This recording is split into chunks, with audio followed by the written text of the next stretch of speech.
by the way, homeschooled those kids. And by the way, adopted one of them, but we can't remember which one because we love them all the same. And odds are that kid would start out at the ground floor of a major corporation in this country and rise up and become a vice president of a Fortune 100 company. They'll tell you that story doesn't exist. But it does exist. Not only did that kid do all of that, but actually became a candidate for the Republican Party in the great state of Minnesota. Now, I can tell you, the left wants to squelch that idea of the American dream. In fact, it's a war against it right here in our state and across the country. I'll give you 3 examples. 2 years ago, Minneapolis was ground zero for all the rioting, looting, defund the police, Black Lives Matter. And Keith Ellison, Ilhan Omar was in the center of it. And our governor allowed that to go for 3 days unabated. They talk about absence on duty, AWOL on duty, right? No leadership. 3 days unabated. 2 years later, we're still suffering from record crime. We have women getting beaten in parking lots, getting their cars stolen, and children getting shot in their neighborhoods nearly every day. That didn't used to happen to us here. We were never in Detroit. We were never in Chicago. And trust me, when we win, in our first administration, when we win, that will begin to change overnight. Trust me, that's number one. Number 2, the next example of that war against us is that we have one of the highest tax burdens in the country in this state. Tim Walz does nothing to alleviate that.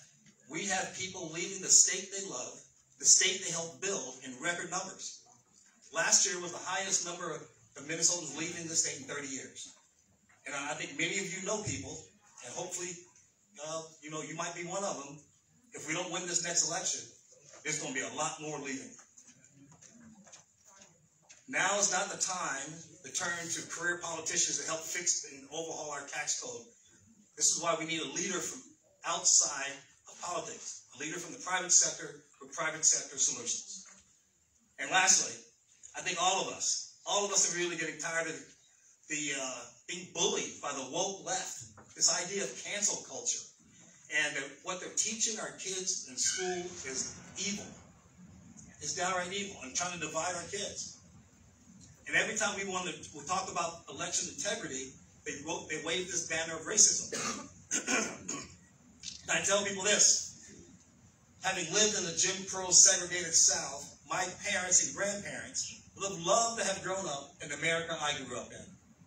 This is the least racist time in American history, and we're the least racist country in the world. They're not going to use that excuse anymore. I tell people this: I've been a Republican since I was 18 years old, and I never looked back. And I'm proud to be a Republican. And I'm going to fight tooth and nail to save our country because of this. This is the main reason I'm in, because here's the scenario. Americans don't back down from a fight, and God's people stand up against evil. That's what he expects, and that's what I'm doing.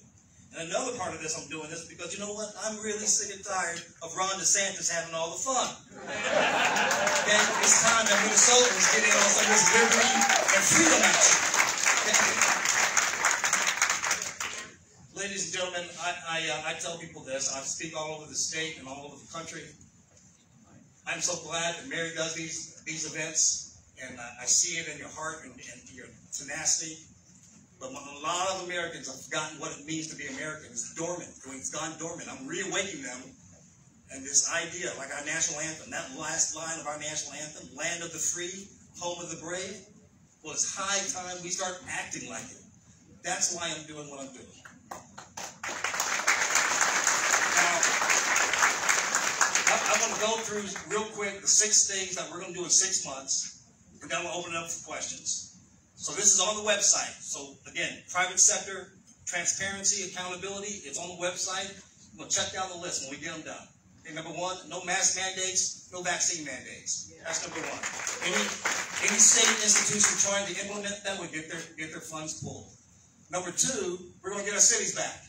We're going to hire 300 to 400 law enforcement officers at the state level, and they're going to be deployed in the Twin Cities whether the city council wants them there or not.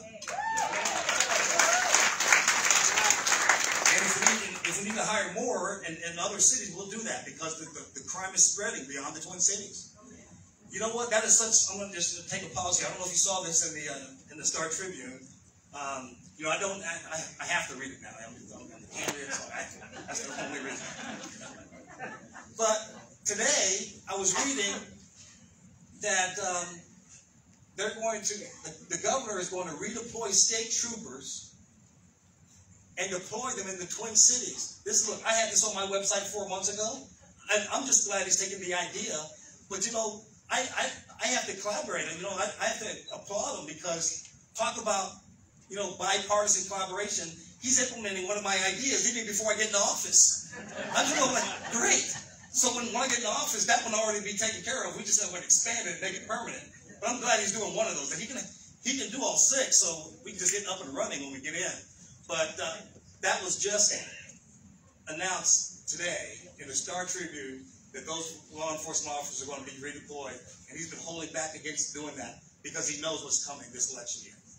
So that's number 2. Number 3, the tax rates are there. You can look at the tax rates. Do you know that our lowest tax rate is higher than 23 other states' highest tax rate? We're going to collapse those 4 brackets to 2. We're going to reduce business taxes from 9.8 to 7. We're going to eliminate the Social Security tax, and we're going to eliminate the death tax. Okay. Number 4, school choice. Wherever the student goes, the dollars goes with the student, and we're going to make sure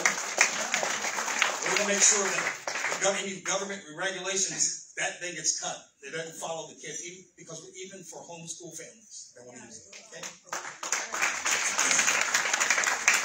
Voter ID, we're going to make sure from election integrity, we're going to have voter ID, manual count with paper ballots.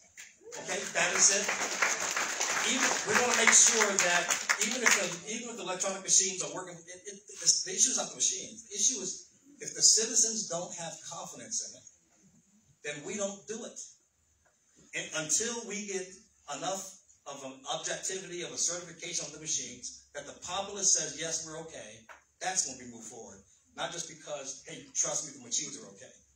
You have a right to know and that you're confident your vote's going to be counted, whether your candidate wins or loses.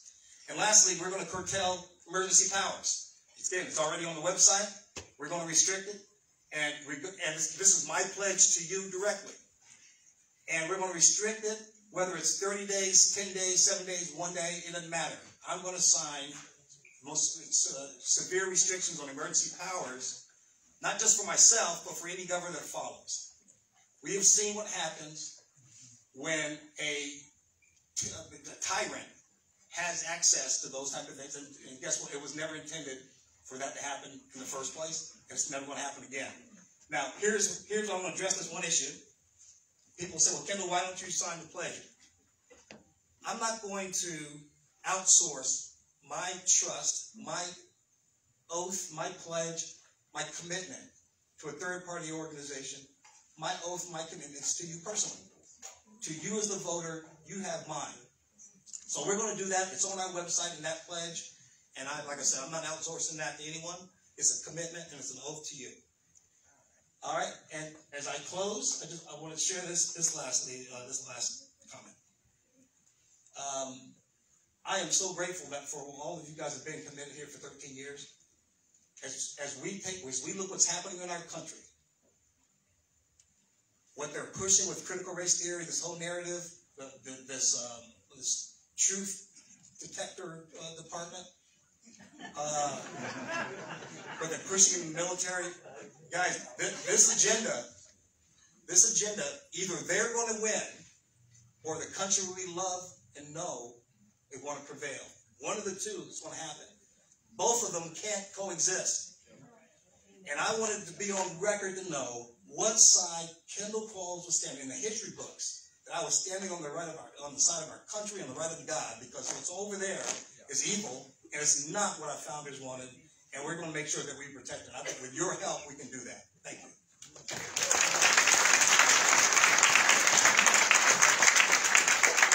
We've got time for a question or 2 quick ones. I know you've got a loud voice. Mr. Qualls, within the last week, the Minnesota Post Board, Police Officer Standard and Training, has announced that they believe it's a good idea to train and hire non-citizens as police officers in our city. I want to know what your reaction is to that and what you believe should be done about it. Well, first of all, I don't know why they should train non-citizens to be police officers when non-citizens shouldn't be here in the first place. I mean, if anything, they got a temporary. If they're here, they're here temporarily. And look, if we have a governor that's sending some of these guys to Washington D.C., maybe we can have another bus that sends direction to the West Coast. I say that in jest, but I say that seriously. We're going to do a major retake of this. I'm tired of playing defense. We can't keep coming up with a legislation and a bill for this bill because they're constantly hitting the ball at us, and we're constantly playing defense. You're going to see offensive direction to protect our state, protect our country. If you want to see it, you're going to see offense from this administration in a bold way that changes the nature of the game. One more. I have a question. You worked with Johnson & Johnson at one point? Is that? Yes. Okay, what division did you work in? Okay, what's the question? So the question was, he asked if I worked for Johnson & Johnson. So what's the question behind the question? I guess I'm asking is the mask mandate and vaccine and stuff, is there anything that you could have seen before that came along? So I worked for Johnson & Johnson from 1990 to 2000. So that was over 22 years ago. Oh. So I'm not clairvoyant. Okay? I have a lot of powers. Because that's the kid, but I don't know.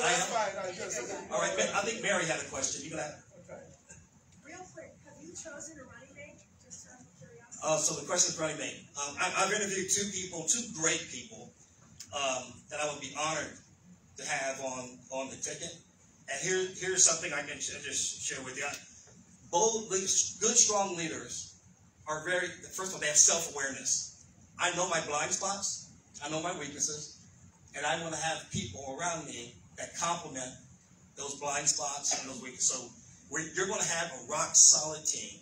We're going to hit the ground running, and we're going on offense for a change because I'm so darn tired of playing defense. But we will have people on the team ready to go. If they not sure we're going to announce it. We'll see, but we'll have it in standby. Guys, it's going to be fun.